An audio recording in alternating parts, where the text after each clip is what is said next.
In 1974, Ray Kroc, the founder of McDonald's, was asked to speak to the MBA class at the University of Texas at Austin. A friend of mine was a student in that MBA class. After a powerful and inspiring talk, the class adjourned and the students asked Ray if he would join them at their favorite hangout to have a few beers. Ray graciously accepted. "What business am I in?" Ray asked, once the group had all their beers in hand. Everyone laughed, my friend said. Most of the MBA students thought Ray was just fooling around. No one answered, so Ray asked again, "What business do you think I'm in?" The students laughed again, and finally one brave soul yelled out, "Ray, who in the world doesn't know that you're in the hamburger business?" Ray chuckled. "That's what I thought you would say." He paused and then quickly added, "Ladies and gentlemen, I'm not in the hamburger business. My business is real estate." As my friend tells the story, Ray spent a good amount of time explaining his viewpoint. In his business plan, Ray knew that the primary business focus was to sell hamburger franchises, but what he never lost sight of was the location of each franchise. He knew that the land and its location were the most significant factors in the success of each franchise. Basically, the person who bought the franchise was also buying the real estate under the franchise for Ray Kroc's organization.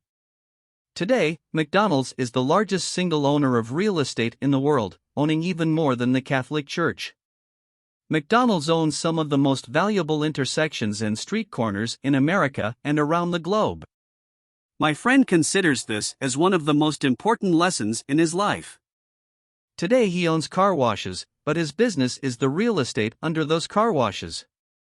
The previous chapter presented diagrams illustrating that most people work for everyone but themselves.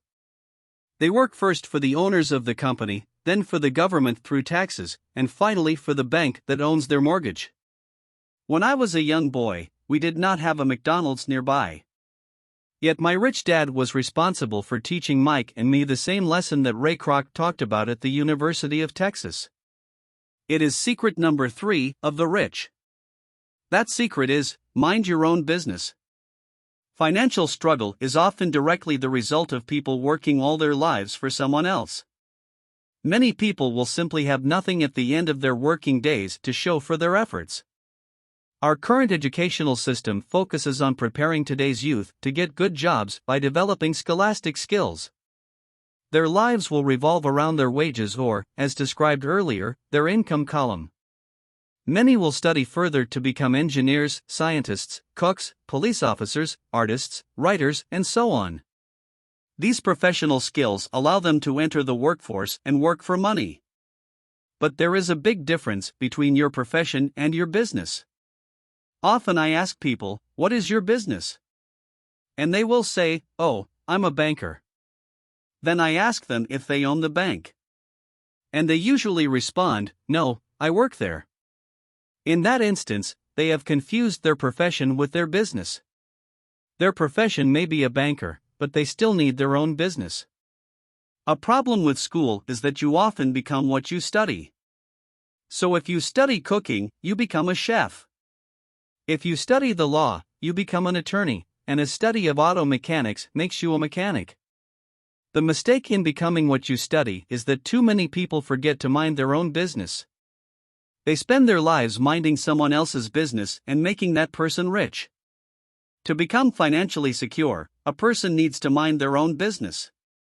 Your business revolves around your asset column, not your income column. As stated earlier, the number one rule is to know the difference between an asset and a liability, and to buy assets. The rich focus on their asset columns, while everyone else focuses on their income statements. That is why we hear so often, "I need a raise."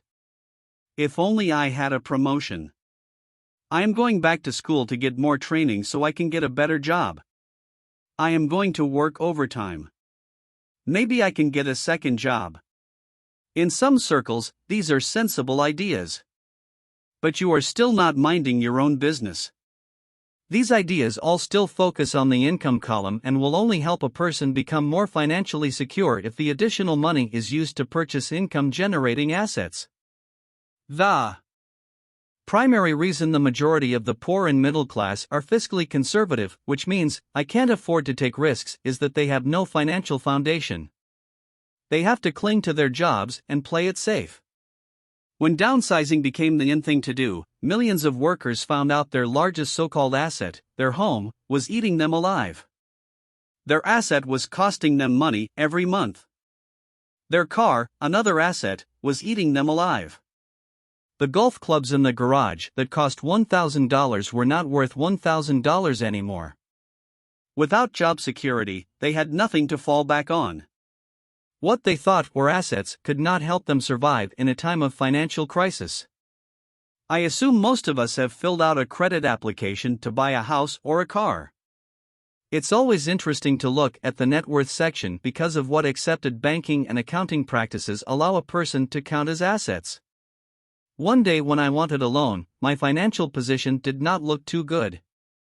So I added my new golf clubs, my art collection, books, electronics, Armani suits, wristwatches, shoes, and other personal effects to boost the number in the asset column. But I was turned down because I had too much investment real estate. The loan committee didn't like that I made so much money from rent. They wanted to know why I did not have a normal job with a salary. They did not question the Armani suits, golf clubs, or art collection. Life is sometimes tough when you do not fit the standard profile. I cringe every time I hear someone say to me that their net worth is $1 million or $100,000 or whatever. One of the main reasons net worth is not accurate is simply because, the moment you begin selling your assets, you are taxed for any gains. So many people have put themselves in deep financial trouble when they run short of income. To raise cash, they sell their assets. But their personal assets can generally be sold for only a fraction of the value that is listed on their personal balance sheet.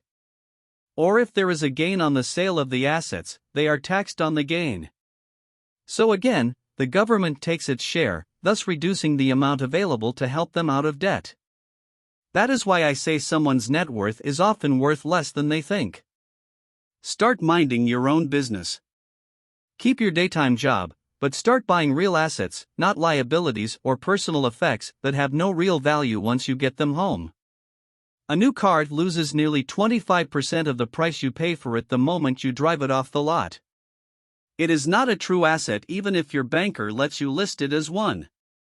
My $400 new titanium driver was worth $150 the moment I teed off. Keep expenses low, reduce liabilities, and diligently build a base of solid assets. For young people who have not yet left home, it is important for parents to teach them the difference between an asset and a liability. Get them to start building a solid asset column before they leave home, get married, buy a house, have kids, and get stuck in a risky financial position, clinging to a job, and buying everything on credit. I see so many young couples who get married and trap themselves into a lifestyle that will not let them get out of debt for most of their working years. For many people, just as the last child leaves home, the parents realize they have not adequately prepared for retirement and they begin to scramble to put some money away. Then their own parents become ill and they find themselves with new responsibilities. So what kind of assets am I suggesting that you or your children acquire?